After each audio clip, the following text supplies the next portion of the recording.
The success of making a cake that will withstand transporting from your home kitchen to another location depends on so many different things.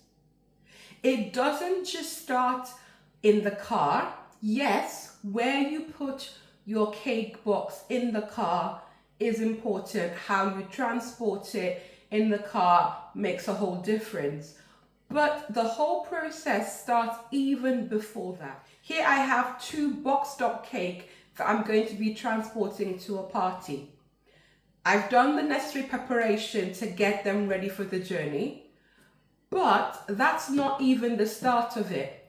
Literally right up to the very beginning, the planning stage, there are important things that you need to consider so that at every stage you are building a cake that is going to be able to withstand the journey. And I'm going to take you through that entire process from the very beginning. What are the things that you need to consider when you start to make your cake, when you start to make your frosting, when you're designing your cake, when you are constructing your cake, boxing it up, right up to putting it in the car and taking it to the venue. So in this video, it will answer all your questions on how do I safely take a cake from my house to the party venue.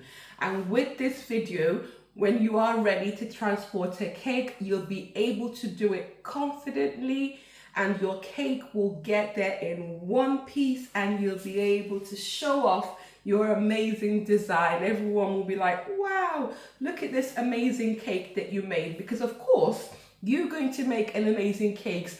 With all my tutorials, you will be able to decorate an amazing cake and your cakes will get there in one piece. Let's talk about the cakes right before they leave your kitchen. So these 2 cakes are all boxed up and I'm going to show you some things that you need to consider when you are preparing your cakes for the journey. If you don't do these steps properly, you are setting yourself up for possible disaster later on. And actually, we're going to work our way backwards, looking at the different steps in the cake making journey and what you need to consider, what you need to do when you are starting and designing and setting up your cake so that you don't make little mistakes that can result in disaster. So let's have a look at the cake boxes. What are the things that you need to do to make sure that your cakes are ready to go for their journey? First of all, it's important that you need to have the cakes all boxed up. So first things first, use a proper cake box. Yes, some people would use like makeshift packages from other deliveries, which you can do. The problem there is 1, doesn't really look nice, and also 2, cake boxes are actually specifically designed to transport cake. So they are going to be safer in a cake box.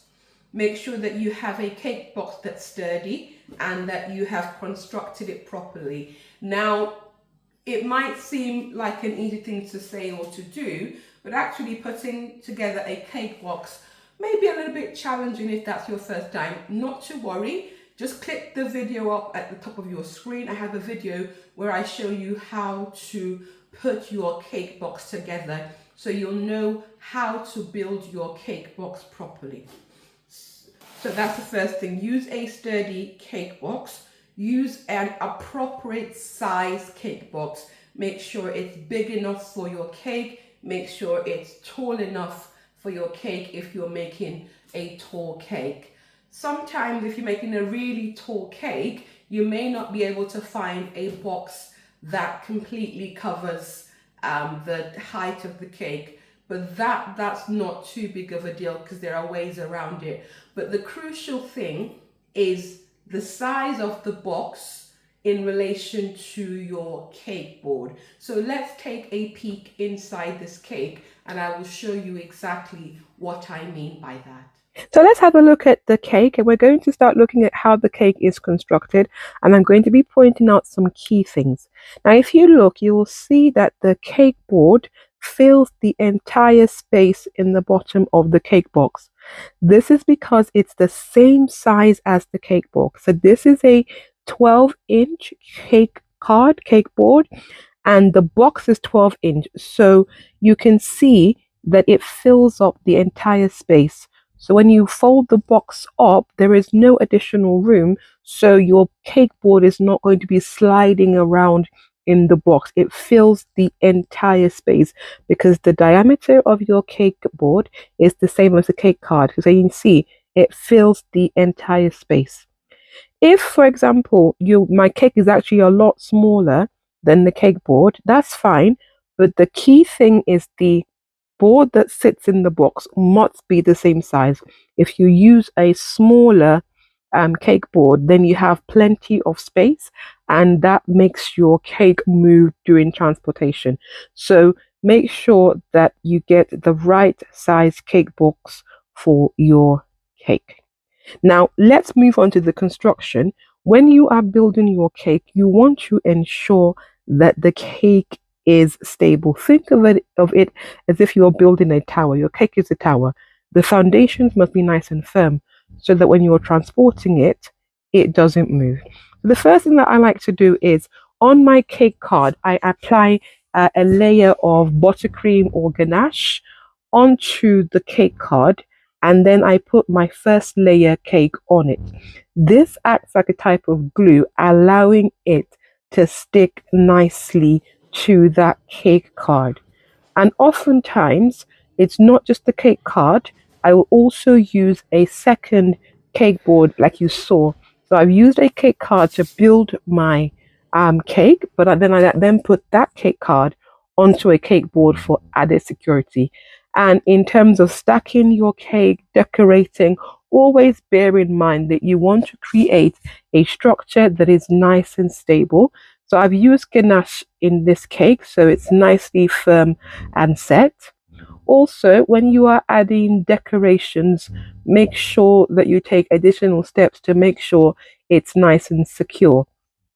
So I like to stick my fondant decoration nicely onto the cake with edible food edible glue, or you can use piping gel, or you can use a layer of buttercream or your ganache or royal ice. So whatever it is that you are using, make sure it is nicely secured onto the cake so that it doesn't move around when you're transporting it.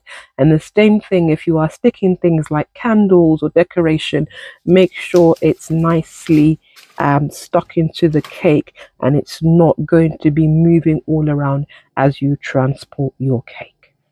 So for small cakes like this, the structure, if you build it properly, you don't have to worry about things collapsing. However, if you are making tall cakes, like in this cake, which is made up of 1, 2, 3, 4, 5 layers of cakes, there are additional things that you have to bear in mind. You need to adequately support your cake. So this is a recent video I posted talking about doweling, and this is important when you're making tall cakes, also if you're making multi-tiered cake. I will put links in the description section so that you can watch the videos on how to construct your tall cakes and multi-tiered cakes so that they withstand the journey to the venue and they don't end up collapsing. So this is something that you need to bear in mind. So you're starting to see that the success of your cake making it to the venue in one piece is all about the construction. And lastly, you just have to fold up your cake box. Now, for small cakes like this, the cake box is often made of paper that's not too thick, and that's okay. But if you are making tall cakes or multi-tiered cakes, then again, you want to be using proper special boxes that are made of stiffer cardboard and designed to withstand both the height and the weight of multi-tiered or tall cakes. So make sure that you use the right cake box for the right size of your cake. And with all that in place, you can be sure that your cakes will withstand all the journey, all the moving around, and your hard work and your effort will not be wasted. So the cake is boxed up, nice and secure, ready to go. Let's get the cake into the car.